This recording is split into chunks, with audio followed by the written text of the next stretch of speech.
دستوري وخير الخلق أسوتنا بسنته انجلى نوري لهدي الحق أرشدنا. السلام عليكم ورحمة الله وبركاته. بسم الله الرحمن الرحيم والحمد لله رب العالمين وصلى الله وسلم وبارك على نبينا محمد وعلى آله وصحبه أجمعين والتابعين له بإحسان إلى يوم الدين. السلام علیکم ورحمۃ اللہ وبرکاتہ. حضرات اور خواتین اور جملہ معزز سامعین اس عالم رنگ بو میں جہاں کہیں بھی اہل ایمان سماعت فرما رہے ہیں، اللہ رب العالمین نے قرآن کی ایک عظیم صورت میں جسے اکثر مسلمان ہر جمعہ کے روز پڑھتے ہیں، قرآن کا ایک ایسا تعارف کروایا ہے کہ کوئی بھی مسلمان خود کو، اپنے بال بچے کو، اپنے اسٹوڈنٹس کو، اپنی سوسائٹی کو، اپنے آپ کو،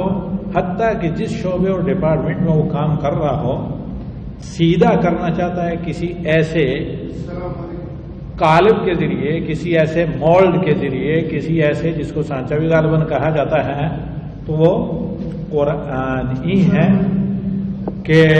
اللہ رب العالمین نے اس کا ذکر سورہ الکہف کے آغاز میں کیا. کیونکہ آپ لوگوں میں سے اکثر لوگ جمعہ کو پڑھتے ہیں سورہ الکہف، لیکن کیا کبھی پڑھتے ہوئے پہلی آیات سے غور کیا ہے کہ یہ آیات ہماری کیا رہنمائی کرتی ہیں؟ اللہ رب العالمین کا فرمان ہے، الحمدللہ الذی انزل علی عبدہ الکتاب ولم یجعل لہ عوجا.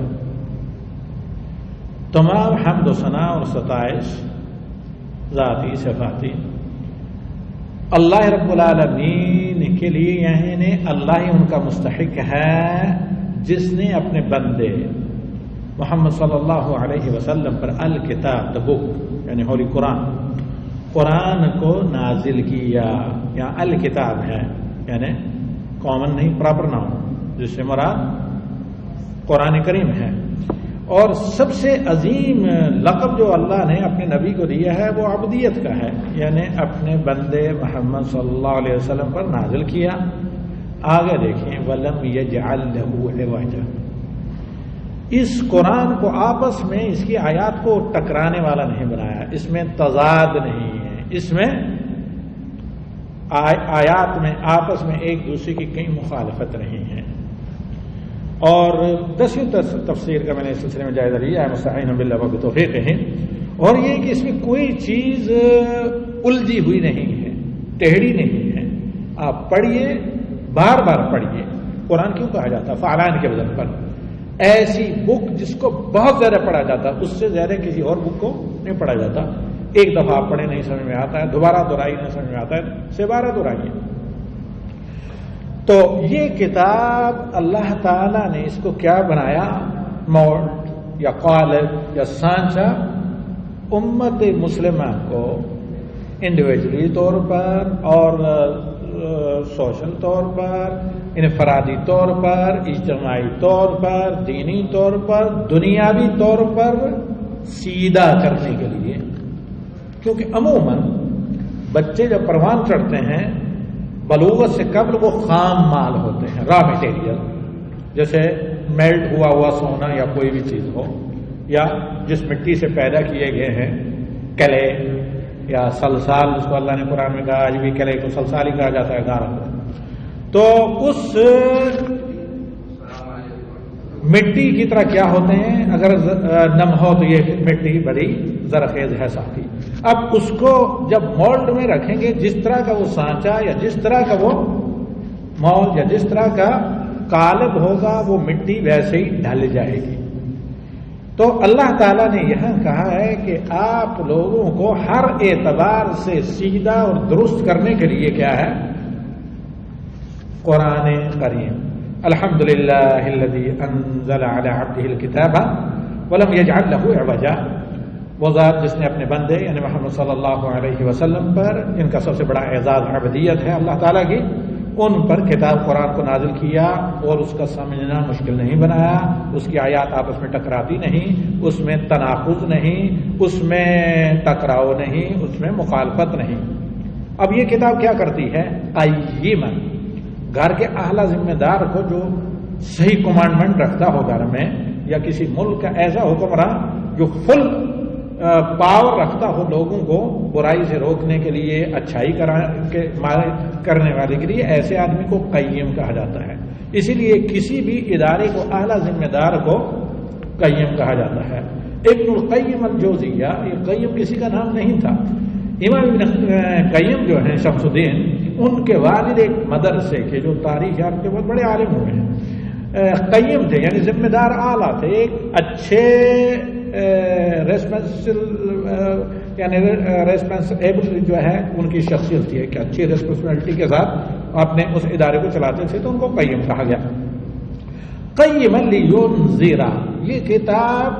اپنے پڑھنے والے کو درست کر دیتی ہے۔ ایک بات میں بتا چکا ہوں کہ یہاں ایک نصرانی انگریز پروفیسر نے آ کر اسلام قبول کیا کچھ زمانے پہلے۔ جب میں نے ان سے سوال کیا، پروفیسر مارک، کہ آپ کے خود اپنے قلم سے لکھیں کہ آپ کے مسلمان ہونے کے سبب کیا ہیں، اس میں قرآن بھی تھا، اسلام بھی تھا۔ قرآن کی خوبی یہ بتائی، کہا میں نے بہت سے مذاہب کا مطالعہ کیا، قرآن کی خوبی یہ ہے کہ قرآن اپنے پڑھنے والے کو بدلتا ہے، جبکہ دیگر مذاہب والے اپنی کتابوں کو بدل دیتے ہیں، وہ خود نہیں چینج ہوتے ہیں لیکن اپنی کتابوں کو چینج کر دیتے ہیں۔ تو یہاں اللہ تعالیٰ نے قرآن کی صفت بیان کی کہ یہ قیم ہے، اس میں اس کو پڑھ کر اس پر عمل کرنے والا آدمی ایسا صحیح اور سیدھا ہو جاتا ہے جس طرح کلے کو یا سلسال کو یا گارا کو آپ قالب میں یا مولد میں ڈالیں، وہ ویسی شکل اختیار کر دیتی ہے جیسے اس قالب کی شکل ہو۔ اسی طرح قرآن کے پڑھنے والا اگر واقعی اس پر عمل کرے تو پھر وہ بالکل سیدھا ہو جاتا ہے، قرآن اس کو صحیح کرنے والا، سیدھا کرنے والا بہترین قالب ہے۔ جب ام المومنین حضرت عائشہ صدیقہ رضی اللہ تعالی عنہا سے سوال کیا گیا کہ نبی صلی اللہ علیہ وسلم کے اخلاق ذرا آپ بتائیں، کہا کان خلقہ القرآن، آپ قرآن پڑھیے تو نبی صلی اللہ علیہ وسلم کی سیرت آپ کے سامنے آ جائے گی، تفصیلاً بھی اختصار کے ساتھ۔ سورہ توبہ کی آخری آیات پڑھیے، یہاں نبی صلی اللہ علیہ وسلم کی سیرت کی سمری اللہ تعالیٰ نے چند آیات میں بیان کی ہے۔ بأسً شدیدًا من لدنہ، اب قیماً کس کے لیے ہے؟ جو ایمان لائے، عمل کرے۔ اس کے برعکس اگر قرآن کو کوئی پڑھتا ہی نہیں ہے، اس پر ایمان نہیں لاتا یا اس کے مطابق عمل نہیں کرتا، تو بأسً شدیدًا من لدنہ،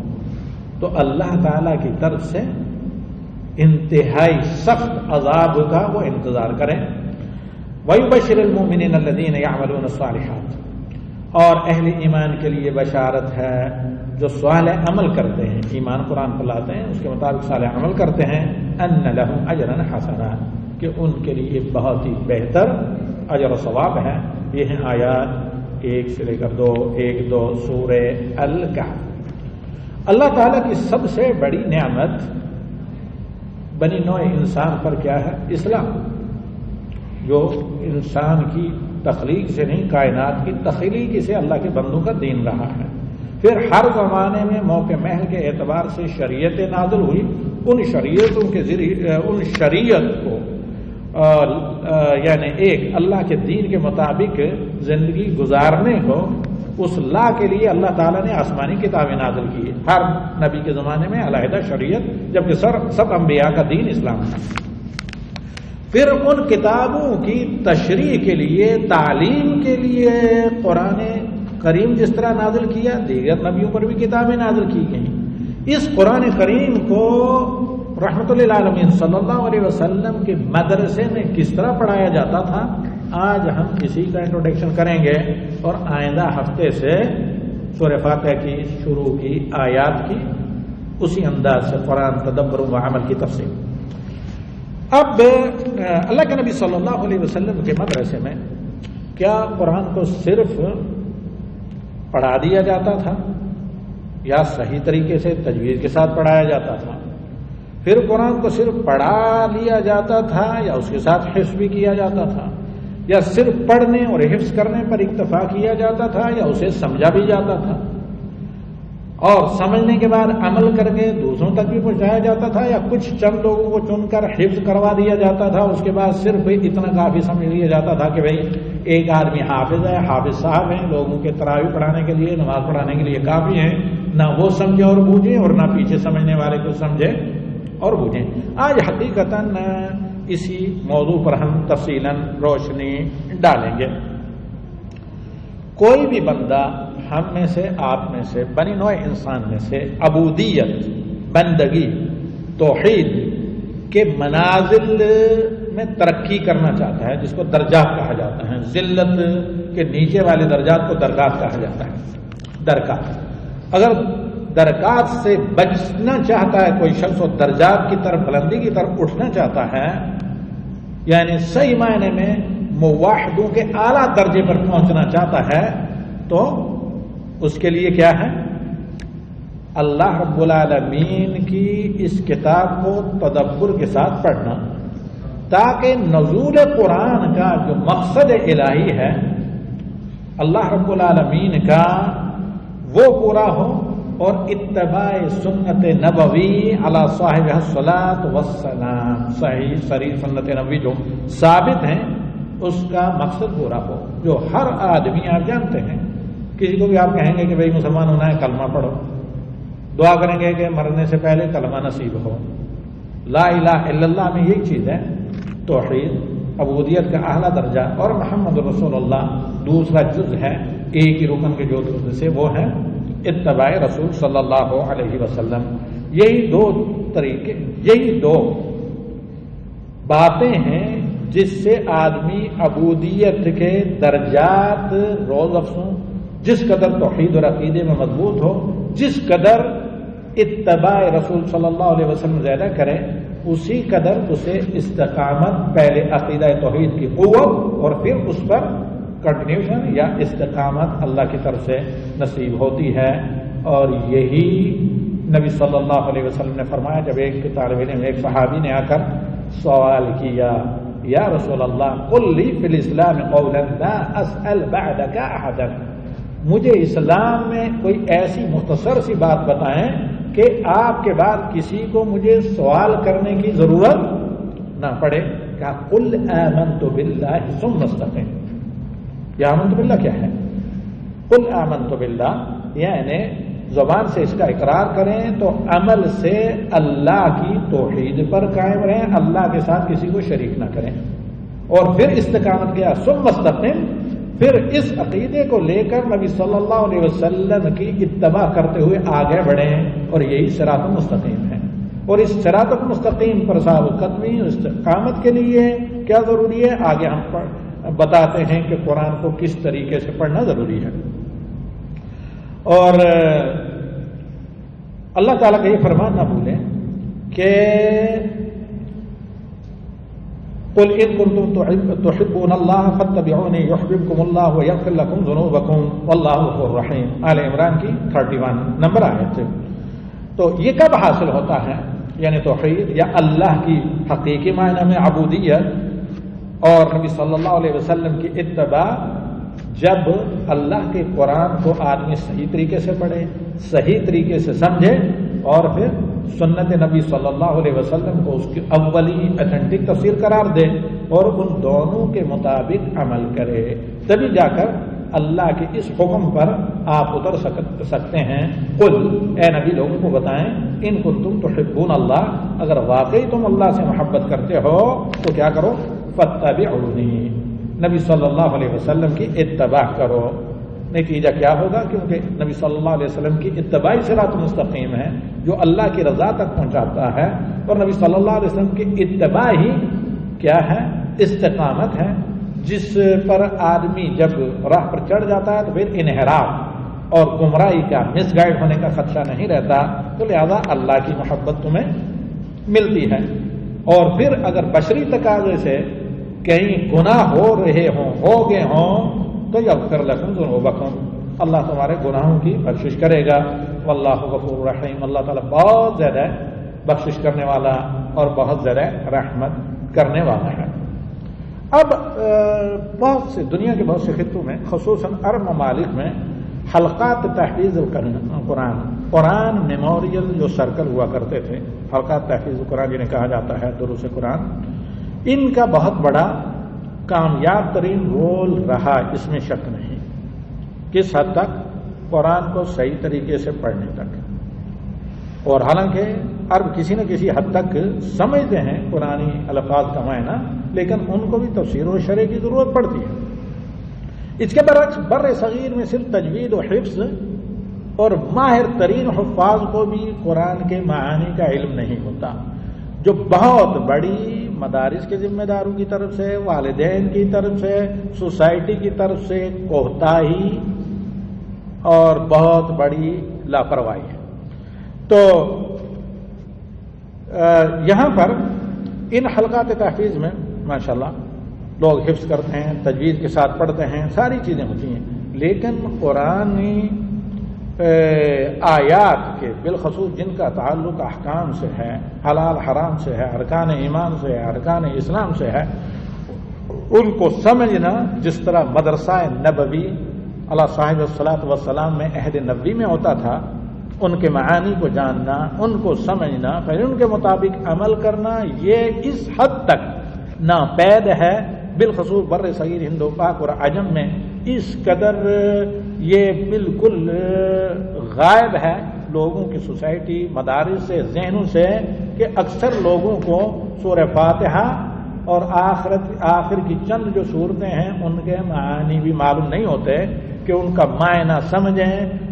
اور اس کے قالب میں اپنے آپ کو ڈالیں۔ حتیٰ کہ سورہ فاتحہ، اگر سورہ فاتحہ کے معانی کو بھی سمجھیں، پھر اس کے قالب میں اپنے اعتقادات کو، اپنے عمل کو ڈالیں، تو بے شمار خرابیاں، کوتاہیاں جو مسلم سوسائٹیز میں ہیں وہ نہ ہوتی۔ جیسے غیر اللہ سے مدد مانگنا، شرک کرنا، غیر اللہ کی عبادت، ان تمام چیزوں کا قلع کما سورہ فاتحہ پڑھ کے ہو جاتا ہے جب آدمی اس کے معنی کو سمجھے اور پھر اس کے مطابق عمل کرے۔ جیسے ایاک نعبد و ایاک نستعین، علم ہوتے ہوئے بھی عملی، علم کے باوجود بد عمل ہونا، غیر المغضوب علیہم، بلا علم کے عمل کرنا جو 90% سے بھی زیادہ ہے، جس کی وجہ سے سوسائٹی میں شرک، بدعات، ہر طرح کی، حتیٰ کہ کرپشن، یعنی دینی کرپشن بھی اور دنیاوی کرپشن بھی ہے، وہ ساری چیزیں ہیں۔ تو ولضالین اس لیے کہا گیا کہ وہ اچھے عمل تو کرتے ہیں لیکن بلا علم اور بلا دینی رہنمائی کے کرتے ہیں۔ اب آئیے میرے قابل احترام سامعین، حضرات خواتین، اگر ہم عہد نبوی کا جائزہ لیں، سیرت نبوی علی صاحب الصلاۃ والتسلیم کا بہت ذرا گہرائی کے ساتھ، اور ذرا اس مدرسے نبوی میں جا کر، چونکہ ساری تعلیمات موجود ہیں، سیرت نبوی موجود ہے، اپنی اصلاح کرنے کی کوشش کریں، تو ایسی صورت میں ہم اس نتیجے پر پہنچتے ہیں قرآنی آیات کی روشنی میں کہ قرآن سے صحیح معنوں میں مستفید ہونے کے لیے، قرآن جس مقصد کے لیے نازل کیا گیا ہے، اس مقصد کی تحقیق اور اس مقصد کی باریابی کے لیے ضروری ہے کہ قرآن کو سمجھنے کے وہ 5 مراحل، درجات ذہن میں رکھیں، جن کا ذکر اللہ تعالیٰ نے قرآن کریم میں کیا ہے۔ آپ لکھ سکتے ہیں تو پینسل نکالیے یا موبائل میں لکھیے، یہ چند درجات، یہ ان مراتب کے ذریعے، اس سلیبس کے ذریعے اللہ تعالیٰ نے جو قرآن میں مقرر کیا، اپنے نبی کو اللہ تعالیٰ نے قرآن کی تعلیم دی۔ پھر عہد نبوی میں اللہ کے رسول صلی اللہ علیہ وسلم نے صحابہ کو اسی انداز سے تعلیم دی۔ اللہ تعالیٰ نے نبی صلی اللہ علیہ وسلم کو جبرائیل کے ذریعے پڑھایا قرآن، پھر آپ صلی اللہ علیہ وسلم سے صحابہ نے پڑھایا۔ آئیے، تو یہ 5 درجات کیا ہیں قرآن کو سیکھنے اور پڑھنے کے؟ نمبر 1، ہم عربی اصطلاح استعمال کریں گے، پھر اس کا معنی آپ کو بتائیں گے۔ الاستماع، فل کنسنٹریشن، پوری توجہ کے ساتھ قرآن کو سننا۔ اس میں یہ داخل ہے کہ پڑھنے والا اس انداز سے پڑھے کہ پیچھے جو سننے والا ہے وہ صحیح طریقے سے سن سکے۔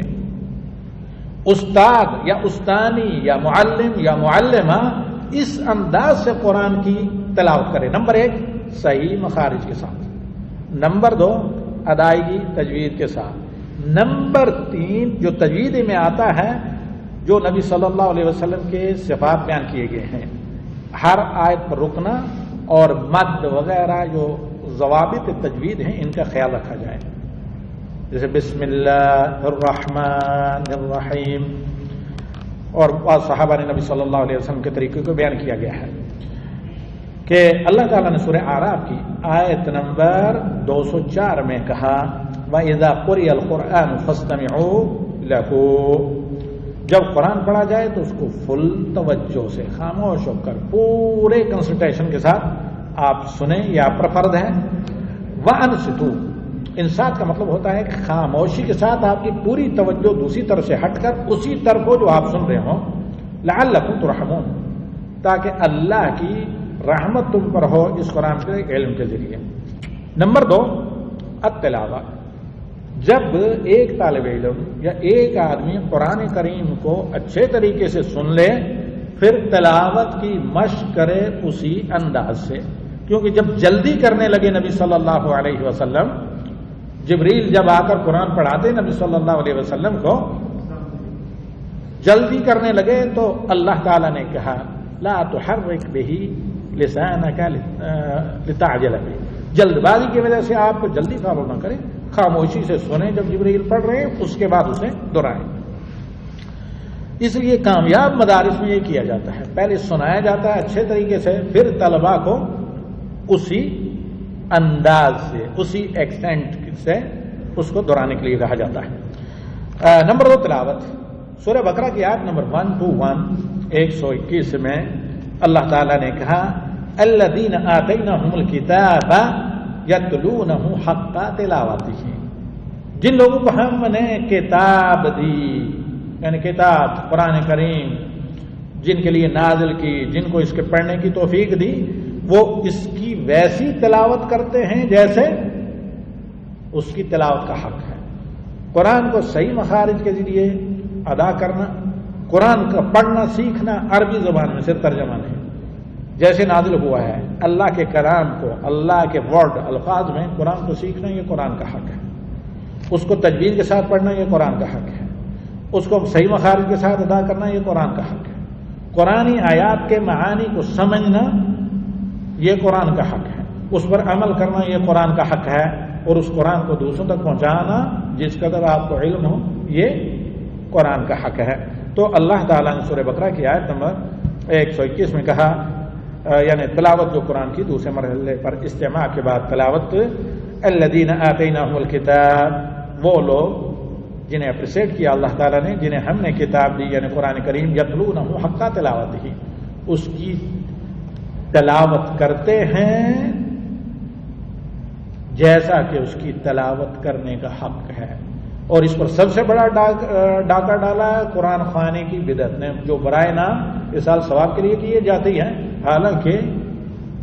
کوئی بھی عبادت بلا ثبوت کی نہیں کی جاتی. اب قرآن خوانی میں کیا ہوتا ہے؟ سب سے زیادہ غبن اور کرپشن ہوتا ہے تلاوت کا. قرآن خوانی کون سی؟ جو عموماً اصال ثواب وغیرہ کے لیے پڑھایا جاتا ہے، اور مزید سدم بالا سدم کے وہ بدعت بھی ہے، کیونکہ نبی صلی اللہ علیہ وسلم اور آپ کے صحابہ سے ثابت نہیں. بلکہ اگر آپ قرآن کا علم حاصل کریں گے، دوسروں تک پہنچائیں گے، وہ آپ کے بزرگوں کا جو وفات پا چکی ہیں ان کے لیے صدقہ جاریہ ہے کہ نبی صلی اللہ علیہ وسلم نے کہا کہ الابن الولد بلکہ عمل ابیہ، کہ لڑکا یا لڑکی اپنے ماں باپ کا عمل ہوتے ہیں. اگر وہ نہ بھی ان کے لیے دعا کریں، احادیث دلالت کرتی ہیں کہ اچھا صرف اپنا اچھا کام کریں تو تب بھی ان کے رفتگان کو جو متوفا لوگ ہیں ان کو اس کا اجر ملے گا. اس کے بعد تیسرا مرحلہ ہوتا ہے استماع تلاوت، یعنی غور سے سننا، اور پھر اس کے بعد اسی طرح جیسے آپ نے کسی ماہر معلم سے قاری سے سنا ویسے آپ تلاوت کریں. تیسرا مرحلہ حفظ کا، چھوٹی عمر سے قرآن کو حفظ کرنا چاہیے. دیکھیے سورہ عنکبوت آیت نمبر 49 اللہ تعالیٰ کہتا ہے کہ بل ہوا آیات بینات، بلکہ قرآن کریم واضح کھلی ہوئی آیات کا مجموعہ ہے جو اللہ تعالیٰ کی طرف سے ایک معجزہ بھی ہے، فی صدور الذین اوتوا العلم، ان لوگوں کے سینے میں محفوظ ہے جن کو علم عطا کیا گیا. اور یہ قرآن کا بہت بڑا معجزہ ہے. دنیا کے جن ممالک میں ایسے طلبہ ہمارے ساتھ رہے ہیں، سب سے زیادہ قدر قرآن میں تھی، انہی ممالک میں سب سے زیادہ حفاظ قرآن ہیں، جیسے البانیہ ہے یا جو ہے سابق سوویت یونین کی بہت سی ریاستیں جہاں قرآن لے جانے پر بھی، کافی لے جانے پر بھی پابندی تھی. تو ان خطوں میں سب سے زیادہ حفاظ پائے گئے ہیں، کیونکہ ان کو اللہ تعالیٰ نے ان مسلمانوں کے لیے حفاظ کے ذریعے سینے میں قرآن کو محفوظ رکھا، استماع، تلاوت اور حفظ. اب اس کے بعد آپ سب لوگ ماشاءاللہ سنتے بھی ہیں، تجوید سے پڑھتے بھی ہیں، تلاوت بھی کرتے ہیں، زیادہ نہیں تو کم از کم اتنی صورتیں تو حفظ ہیں جو نماز میں پڑھی جاتی ہیں. تو چوتھا مرحلہ ہے تدبر. آپ تک کئی نماز میں ادھر ادھر دھیان نہیں جائے گا. نماز کا اہم رکن خشوع اور خضوع جو دو ہیں، وہ دونوں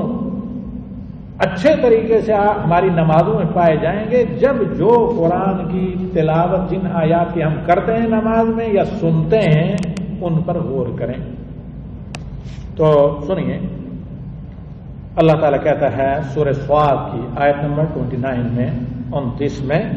کتاب انزلناہ الیک مبارک،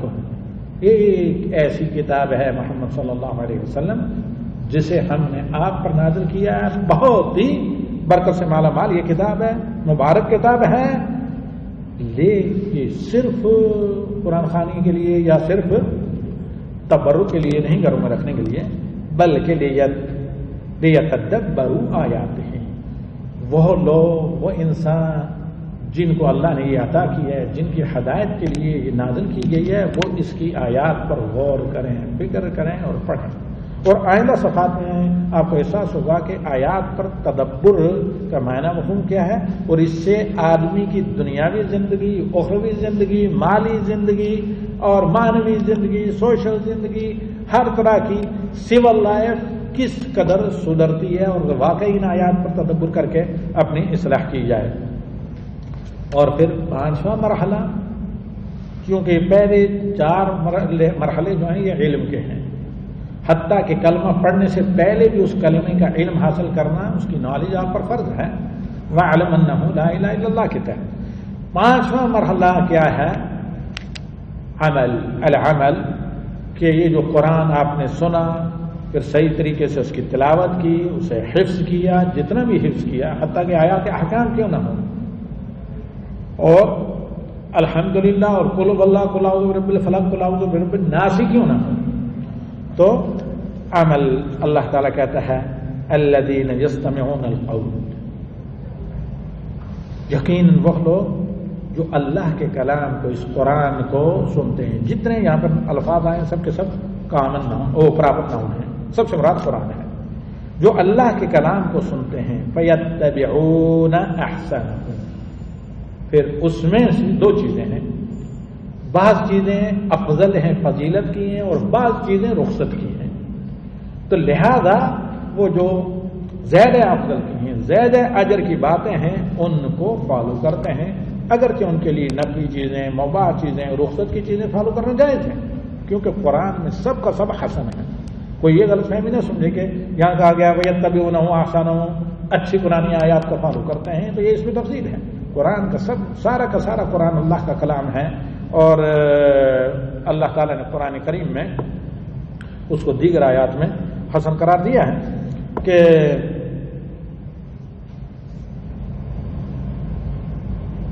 کتاب انزلناہ الیک لتقرأہ علی مکث، اور دوسری کئی جگہ. تو یہاں پر جو احسن کہا گیا ہے کہ قرآن میں 2 طرح کے عمل ہیں، بعض افضل ہیں اور جن کو کہا جاتا ہے عظیمت کے ہیں، اور بعض رخصت اور سہولت کے ہیں یا نوافل ہیں. تو ان میں سے زیادہ فضیلت ہے آپ کے لیے باعث اجر کے عظیمت کے کاموں کو کریں. اگرچہ مسلمان ہیں، اور قرآن کی تلاوت اور قرآن کو حفظ کرنا اور اسی طریقے سے قرآن کو تجوید سے پڑھنا، یہ چیزیں ہمیشہ مسلمانوں میں پائی جا رہی ہیں، لیکن مستقل سلیبس تدبر کا نہ ہونے کی وجہ سے قرآن کے معانی، قرآن کو معانی کے ساتھ پڑھنا، اور اسی طرح اس وجہ سے بہت سے حفاظ سے غلطیاں ہوتی ہیں، معانی کے ساتھ پڑھنے کی طرف جو کم توجہ دی جاتی ہے یا اس کو سمجھنا اور عملی طور پر عملانہ قرآن کریم کو، تو اس سلسلے میں دنیا کے دوسرے خطوں کو تو ہمیں پتہ نہیں، لیکن یہاں پر سعودی عرب میں بالخصوص ریاض میں اس پر کام تدبر کے نام سے کافی کیا گیا ہے۔ یہ چند باتیں تھیں جو ہم نے آپ کے سامنے رکھی ایک مقدمے کے طور پر، اور اسی انٹروڈکشن کی روشنی میں آئندہ ہفتے سے ہم آغاز کریں گے تفسیر کا۔ بسم اللہ کے بعد الحمدللہ رب العالمین الرحمن الرحیم مالک یوم الدین، صرف 3 آیات کا۔ پھر جانے سے پہلے 2 سے لے کر 3 سوالات کر کے جائیں گے۔ آپ القلم.international اس کو ویب سائٹ کو کھولیں، اس میں یا تو کوئی اس طریقے کا بندوبست کریں گے، نہیں تو مستقبل میں اس کو کورس کی شکل میں پوسٹ کیا جائے گا آن لائن۔ پھر آخر میں انشاءاللہ جب تفسیر کی تکمیل ہوگی، اللہ تعالیٰ توفیق دے، تو انشاءاللہ سرٹیفکیٹ وغیرہ دیے جائیں گے۔ لیکن ہم کوشش میں یہی کریں گے کہ قرآن کی تلاوت کے حقوق کے بعد اس کو سمجھ کر پڑھنا۔ ہاں، سب سے اہم مسئلہ جواب کے درس کی جان وہ رہے گا۔ تو آئیے، اب میں شروع میں آپ سے کیا کہا تھا کہ قرآن کریم کو ہم اس طرح پڑھنا اور سمجھنا چاہتے ہیں جس طرح ہے کہ مدرسہ نبوی علی صاحب الصلاۃ والسلام میں پڑھا گیا۔ تو اس کی دلیل ہمارے پاس کیا؟ اس سے سب سے پہلا درس 2 مہینے جو اس سلسلے کا ہو چکا تھا، سلیکٹڈ دروس، ان میں اگرچہ بتا چکا تھا، لیکن آج دہرانا اس کا ازحد ضروری ہے کیونکہ لوگ نئے ہیں۔ تو اگر آپ اسٹڈی کریں نبی صلی اللہ علیہ وسلم کی سیرت کی اور قرآنک ہسٹری جس کو علوم قرآن کہا جاتا ہے، اس پر بہت سی کتابیں ہیں وغیرہ، الطبیان فی علوم القرآن سیوطی کی، اور اس طریقے سے دیگر بہت سی کتابیں جس کا علوم قرآن سے تعلق ہے، تو آپ اس نتیجے پر پہنچیں گے کہ اللہ کے نبی صلی اللہ علیہ وسلم کے صحابہ کی طرح اگر طالب علم بن کر اس قرآن کا علم ہم حاصل کریں، اسے پڑھنا سیکھیں، تو 2 مرتبے کا تلاوت کے 2 مرتبے کا اپنے اندر پیدا کرنا، تاکہ صحابہ کی اقتدا کرتے ہوئے وہ ملکہ حاصل کرنے کی ہم کوشش کریں، ضروری ہے۔ کیا؟ نمبر 1 تدبر، اور پھر عمل، کیونکہ اصحاب رسول صلی اللہ علیہ وسلم، صحابہ کے جو آثار ہیں، یعنی ان کی بایوگرافی یا ان سے جو احادیث منقول ہیں، ان کی روشنی میں رضی اللہ عنہم کا طریقہ قرآن کو پڑھنے کا یہ تھا، یا قرآن کو نبی صلی اللہ علیہ وسلم سے سیکھنے کا طریقہ یہ تھا۔ جیسے کہ ابن مسعود رضی اللہ تعالیٰ عنہ کہتے ہیں، اس حدیث کو آپ نوٹ کر کے رکھیں اور ایک حرز جان کی طرح ہمیشہ محفوظ رکھیں۔ یہ طبری کے اندر ہے، یعنی تفسیر کی جو پہلی کتاب امام محمد بن جریر طبری نے، جن کی وفات 305 میں تقریباً انہوں نے لکھی، جو سب سے پہلے تفسیر کی کتابوں میں سے ہے، تو اس کے اندر یہ حدیث ہے، اور اسے احمد شاکر رحمہ اللہ وغیرہ نے صحیح قرار دیا، پہلی جلد صفحہ نمبر 44۔ حضرت عبداللہ ابن مسعود رضی اللہ تعالی عنہ سے روایت ہے کہ کان الرجل منا، پہلے یہ حدیث میں تفصیل کے ساتھ بیان کر چکا ہوں 2 مہینے پہلے، تدبر کا جو پہلا درس تھا، یعنی ایک ٹرائل وغیرہ کے طور پر، کہ ابن مسعود رضی اللہ تعالی عنہ روایت کرتے ہیں، اور ابن مسعود سابقون الاولون میں سے ہیں، مکہ میں ایمان لا کر قربانی دینے والے لوگوں میں سے ہیں، اور پھر بدر میں اس عذاب کا بدلہ بھی لینے والے ابو جہل سے یہی ہیں جو مکہ میں انہیں سہنا پڑا تھا۔ تو نبی صلی اللہ علیہ وسلم نے کہا کہ نبی صلی اللہ علیہ وسلم کا یہ فرمان ہے کہ جو کوئی قرآن کو ویسا پڑھنا چاہتا ہے جیسا اللہ نے مجھ پر نازل کیا، تو ابن مسعود کی قرأت میں پڑھیں۔ تو یہ روایت عبداللہ ابن مسعود رضی اللہ تعالی عنہ کی ہے، جو 4 عباد اللہ جو علماء صحابہ میں سے تھے، فقہاء میں سے، ان میں سے ثابت ہیں، پہلے ایمان لانے والے ہیں۔ تو کہتے ہیں کان الرجل منا اذا تعلم 10 آیات لم یجاوزهن ہم میں سے اصحاب رسول صلی اللہ علیہ وسلم میں سے